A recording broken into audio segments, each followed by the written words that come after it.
Assalamualaikum warahmatullahi wabarakatuh. Perkenalkan, nama saya Tuti Mutia, NIDN 0008088702.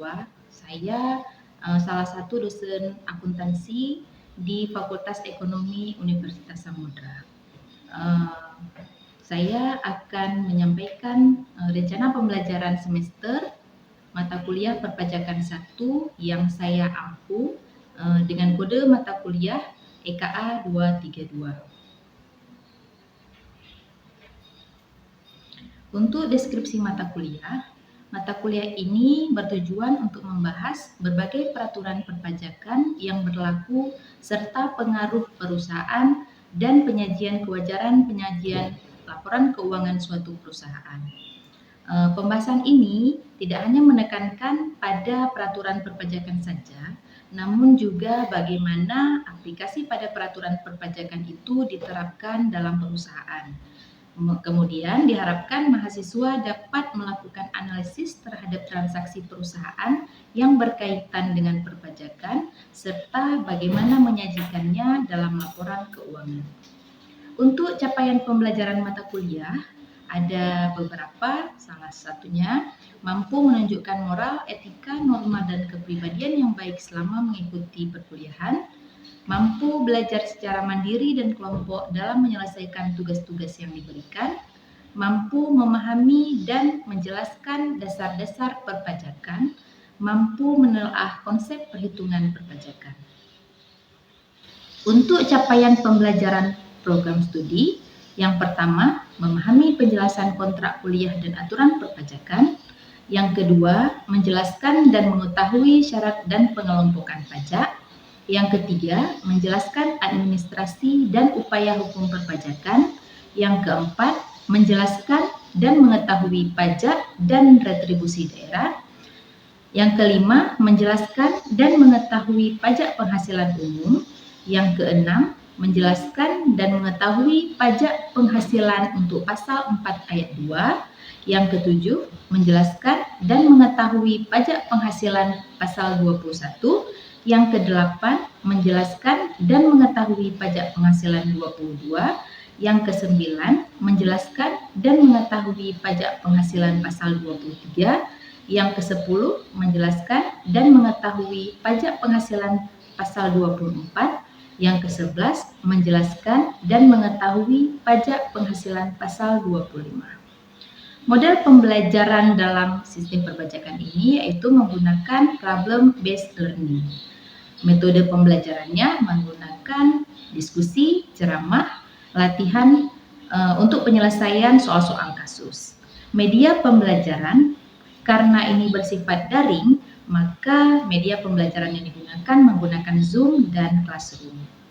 Untuk materi perkuliahan, karena ini ada 16 kali pertemuan, maka untuk pertemuan pertama itu kita menjelaskan tentang dasar-dasar perpajakan yang memuat tentang yang terkait dengan definisi-definisi perpajakan, tentang bagaimana pengusaha kena pajak, nomor pokok wajib pajak, dan surat pemberitahuan atau SPT pajak serta fungsinya. Kemudian pertemuan kedua, bagaimana prosedur penyelesaian surat pemberitahuan tahunan dan apa fungsi surat setoran pajak atau SPP, surat tagihan pajak atau STP, dan surat ketetapan pajak atau SKP. Untuk pertemuan ketiga, yang digunakan yang akan dipelajari adalah mengenai syarat pemungutan pajak, teori-teori yang mendukungnya, kedudukan hukum pajak, pengelompokan pajak, sistem pemungutan pajak, dan bagaimana perhitungan tarif pajak. Untuk pertemuan keempat akan dilaksanakan kuis sehingga nantinya mahasiswa kita evaluasi untuk pertemuan yang pertama sampai pertemuan ketiga, apakah mereka sudah paham atau belum tentang sistem yang sudah dipelajari. Untuk pertemuan kelima, ada pembukuan, keberatan, dan banding dalam hal perpajakan. Untuk pertemuan keenam, kita akan mempelajari tentang jenis pajak dan objek pajak daerah, tarif pajak daerah, objek dan subjek retribusi daerah, prinsip dan sasaran penetapan pajak pada retribusi daerah. Untuk pertemuan ketujuh, akan dibahas mengenai subjek dan wajib pajak, kewajiban pajak subjektif, dan apa-apa saja yang tidak termasuk dalam subjek dan objek pajak. Untuk pertemuan ke-8 akan dilakukan ujian tengah semester atau UTS.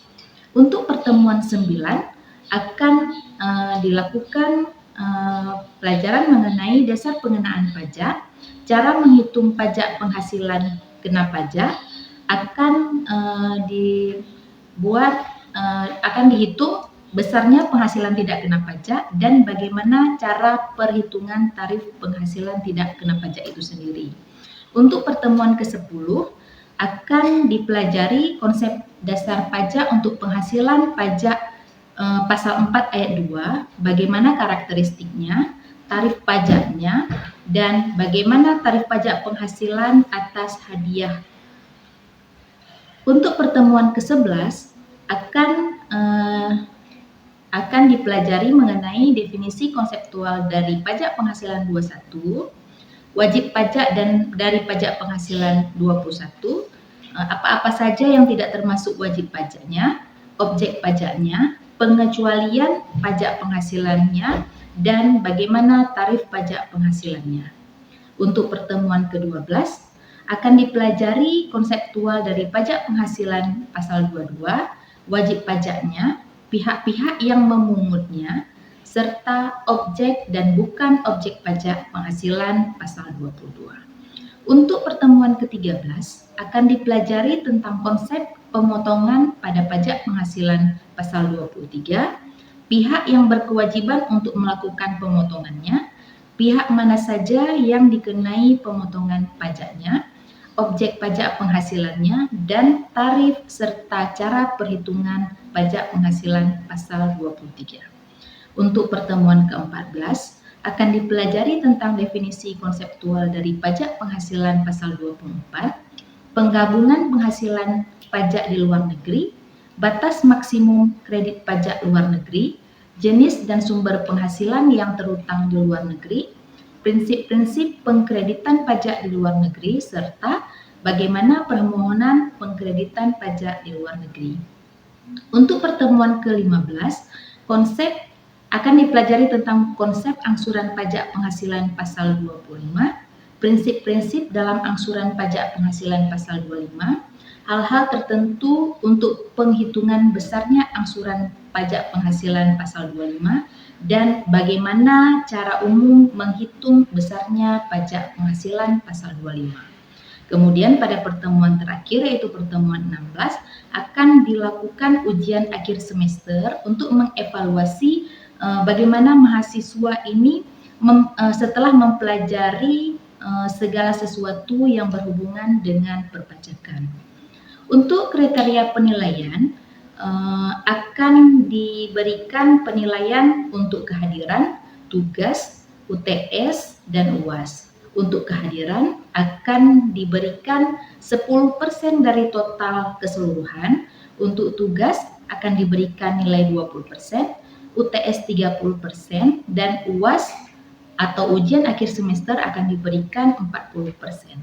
Sehingga total item penilaian itu ada 100%. Untuk kriteria penilaiannya, jika mahasiswa mendapatkan skor atau mendapatkan nilai di atas 85, maka mahasiswa tersebut akan diberikan nilai A. Jika mahasiswa memperoleh nilai dari 75 sampai ke 84,99, maka mahasiswa tersebut berhak menerima nilai B. Jika yang diterima oleh mahasiswa itu adalah angka dari mulai 65 sampai 74,99, maka mahasiswa tersebut berhak memperoleh nilai C. Jika diperoleh nilai 55 sampai 64,99, maka akan diberikan nilai D, dan jika di bawah dari 55, maka akan diberikan E. Hanya itu untuk pemaparan singkat tentang rencana perkuliahan untuk mata kuliah perpajakan. Lebih kurang saya mohon maaf. Assalamualaikum warahmatullahi wabarakatuh.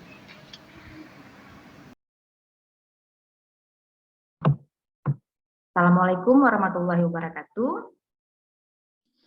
Waalaikumsalam warahmatullahi wabarakatuh. Kita ketemu lagi ya di mata kuliah perpajakan 1. Sehat semuanya? Alhamdulillah sehat, Bu. Sehat ya. Mudah-mudahan selalu diberi kesehatan kita ya sampai nanti pertemuan terakhir. Kita hari ini bahas tentang perpajakan. Izin saya share screen ya.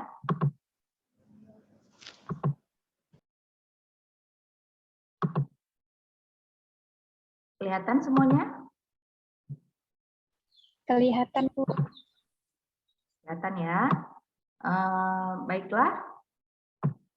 Kira-kira ada yang pernah dengar nggak definisi dari perpajakan itu apa?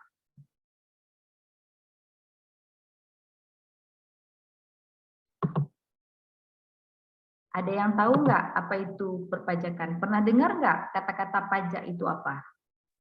Pernah, Bu. Kalau pajak pernah, Bu. Apa definisi pajak? Ismaniar? Pajak itu kayak iuran yang wajib dibayar oleh warga negara untuk diberikan kepada negara, Bu, yang bersifat memaksa. Oke, yang lain?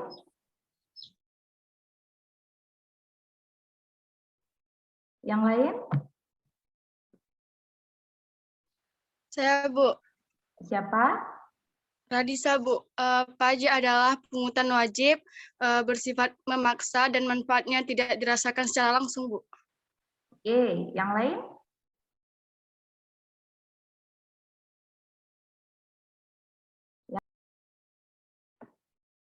Okelah, kalau gitu sama-sama kita lihat apa itu pajak.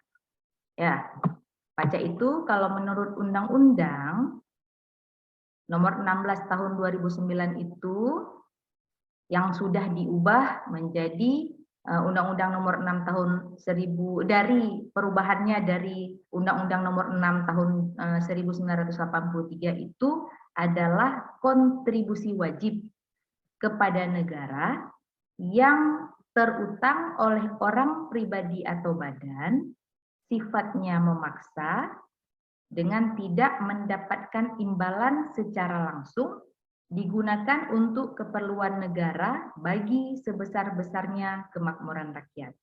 Kalau ini bunyi dari undang-undang ya, dia wajib hukumnya kita terutang, orang pribadi atau badan yang sudah mendapatkan penghasilan, sifatnya memaksa, dan digunakan untuk kemakmuran rakyat. Jelas ya untuk definisi pajak ini menurut undang-undang? Jelas, Bu. Ya, sedangkan menurut ahli, Rahmat Sumitro ini ahli pajak ya, yaitu iuran rakyat kepada negara yang dapat dipaksakan dengan tidak mendapatkan timbal balik, digunakan untuk pengeluaran umum. Berarti pajak itu kita setorkan ke kas negara, nanti digunakan lagi untuk biaya pengeluaran umum ya atau untuk kemakmuran rakyat. Jelas ya? Jelas semuanya ya? Jelas, Bu. Ada yang mau ditanyakan definisi pajak ini? Sebelum kita lanjutkan lagi.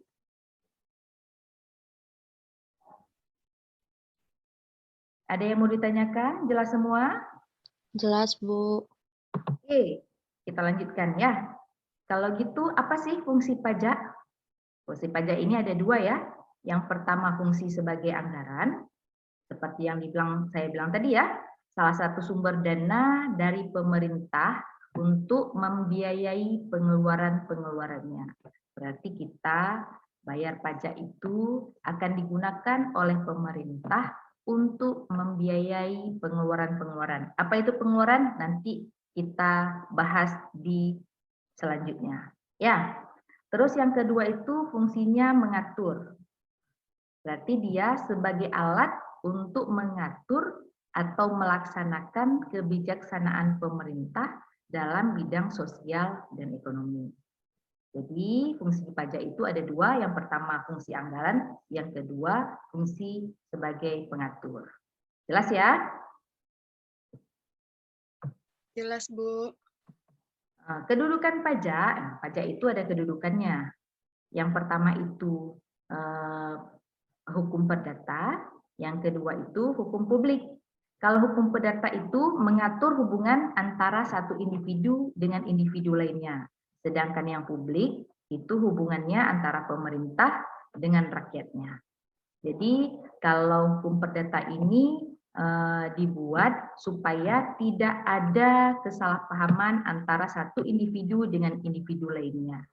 Sedangkan hukum publik ini adalah hubungannya antara kita sebagai rakyat Indonesia dengan pemerintah. Gitu. Jelas ya?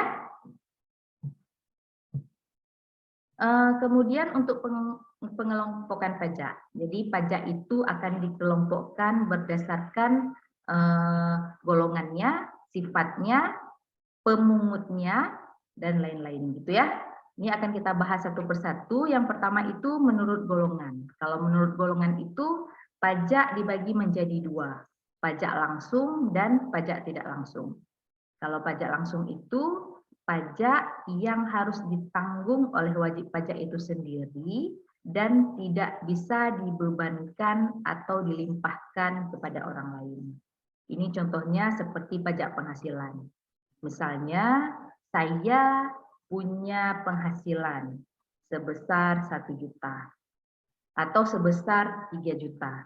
Nanti ada tarif berapa penghasilan yang dikenakan pajak. Kalau kurang dari penghasilan kena pajak itu, kalau kurang dari penghasilan yang tidak kena pajak, maka seseorang yang punya penghasilan itu tidak diwajibkan untuk membayar pajak. Tapi jika dia lebih penghasilannya lebih dari yang sudah ditetapkan, baru akan dipungut pajak. Ya, jadi saya punya penghasilan, saya tidak boleh dibayarkan oleh orang lain. Saya tidak boleh dibayar penghasilan saya, pajak saya dari penghasilan saya, tidak boleh Tiara yang bayarkan. Wajib saya bayarkan sendiri sesuai dengan ketentuannya. Ini jelas ya? Kemudian yang kedua itu ada pajak tidak langsung. Kalau pajak tidak langsung itu, pajaknya boleh dibebankan atau dilimpahkan kepada orang lain. Contohnya apa? Contohnya pajak pertambahan nilai. Pernah dengar nggak pajak pertambahan nilai atau PPN? Belum pernah ya?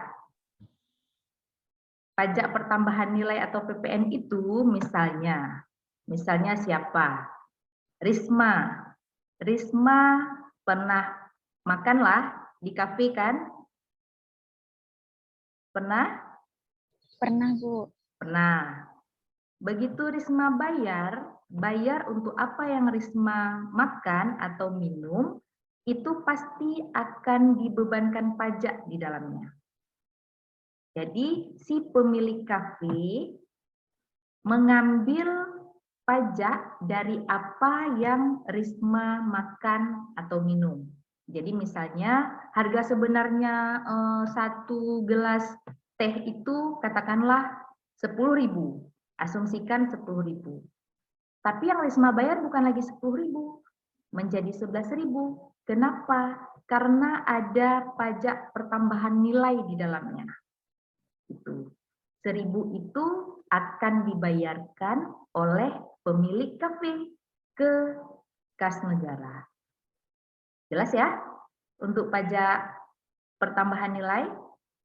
Jelas, Bu. Atau apa lagi? Misalnya kalian pasti beli pulpen misalnya gitu. Pernah beli pulpen kan? Pasti. Mahasiswa itu pasti beli pulpen kan? Iya. Setiap pembelian pulpen, misalnya harga pulpen itu Rp1.000, pasti si pemilik Atika katakanlah itu tidak mungkin menjualnya harga pulpen itu sebesar 1.000. Karena apa? Karena dia pasti akan membebankan pajak di dalam pulpen yang kita beli. Itu ya, jelas ya untuk pajak tidak langsung yang contohnya pajak pertambahan nilai ini?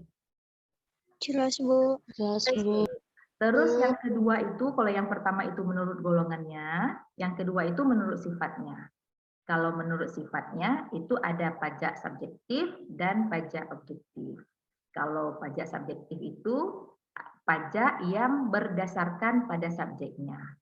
Misalnya saya ini adalah subjek pajak. Saya punya penghasilan.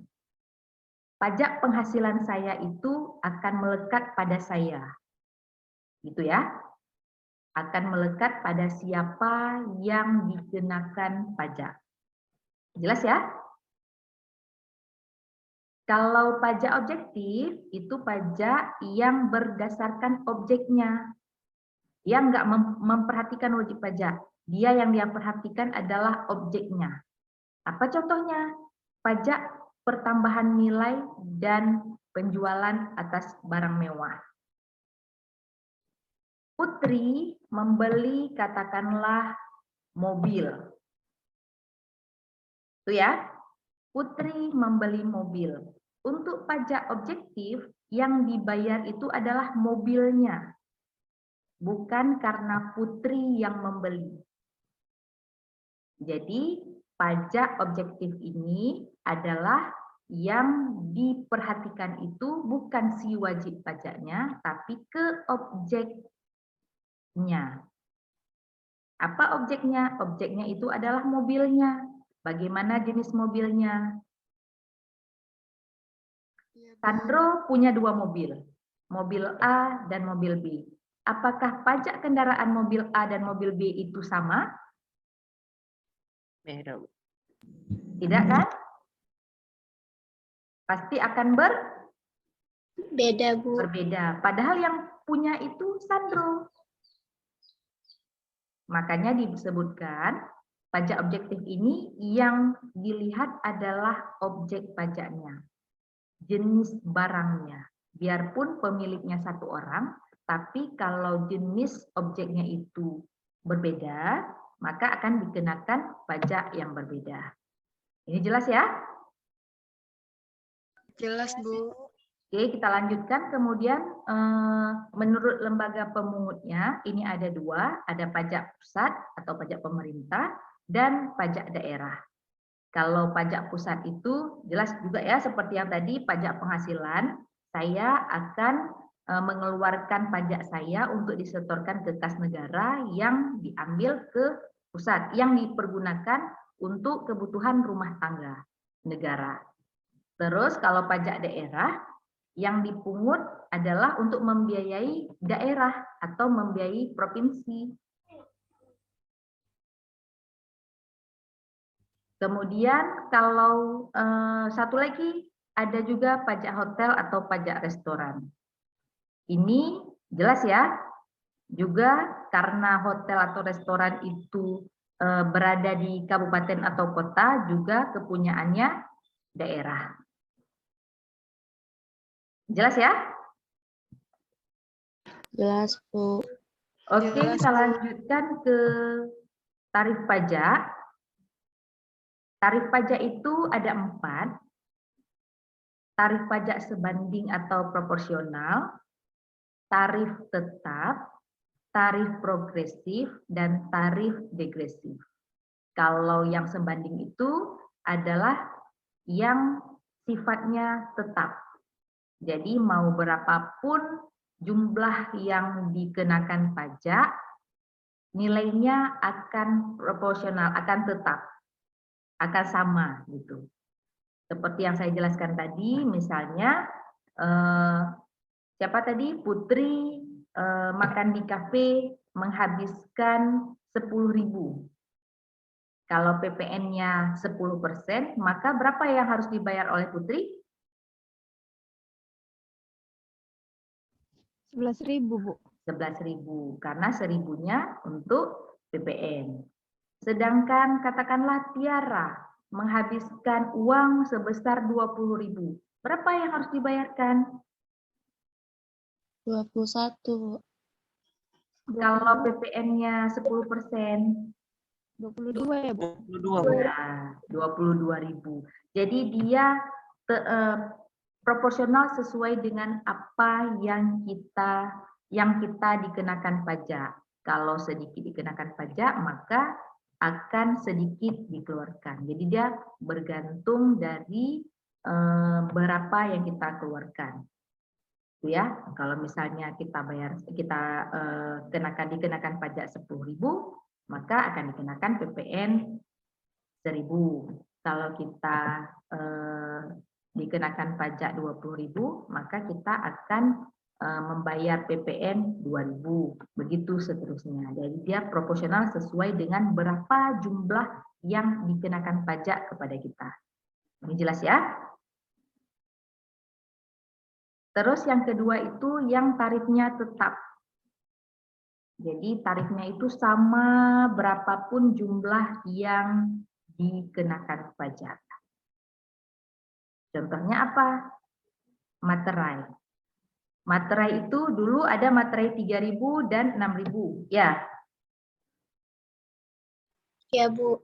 Sekarang materainya materai 10.000, ya kan? Iya, Bu. Kalau contohnya, misalnya kalian membeli ATK 5 juta, katakanlah ketentuan pajaknya jika ATK itu di atas 5 juta akan dikenakan materai 10.000. Ini asumsikan, ya. Jadi kalau kalian beli ATK harga 5 juta, maka materai yang dibebankan ke kalian 10.000. Kalian beli ATK 10 juta, juga materai yang dibebankan ke kalian 10.000. Kalian membeli ATK 100 juta, juga akan dikenakan materai 10.000. Jadi dia berapapun jumlahnya akan dikenakan tarif yang sama. Ini jelas ya? Ini jelas ya? Jelas, Bu. Oke, yang ketiga, tarif progresif. Ini merupakan persentase tarif yang digunakan semakin besar bila jumlah yang dikenakan pajak semakin besar pula. Kalau tarif degresif, ini kebalikannya. Tarif yang digunakan akan semakin kecil bila jumlah yang dikenakan pajak semakin besar. Itu. Oke, kalau begitu kita cukupkan pertemuan hari ini. Mudah-mudahan kita selalu sehat, jaga kesehatannya semua, supaya kita bisa bertemu di pertemuan berikutnya, insya Allah ya. Saya akhiri. Assalamualaikum warahmatullahi wabarakatuh. Waalaikumsalam. Warahmatullahi wabarakatuh.